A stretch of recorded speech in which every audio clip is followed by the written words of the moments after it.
আচ্ছা দিদি, একটা কথা জিজ্ঞেস করবো, কিছু মনে করবেন না তো? হ্যাঁ হ্যাঁ, জিজ্ঞেস করুন। আহ, বলছি আপনাকে তো কোনোদিন দেখিনি, আপনি কোন পক্ষে? এই মেরেছে, টেস্ট হয়ে গেছে রে। কি বলি কি বলি কি বলি, ওই দিয়া। এক্সকিউজ মি, আমি না, আমি এই ক্যাটারিং এর ছেলেগুলোর সঙ্গে এসেছি। আমি একজন ফ্লাফার, ফুড ফ্লাফার, ফুড ফ্লাফিং করছি।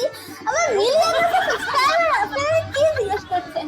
হ্যালো গাইস, আমি আপনাকে বদনাম করে দিতে পারি। যান এখান থেকে। ও আচ্ছা আচ্ছা, হ্যাঁ খান খান। আচ্ছা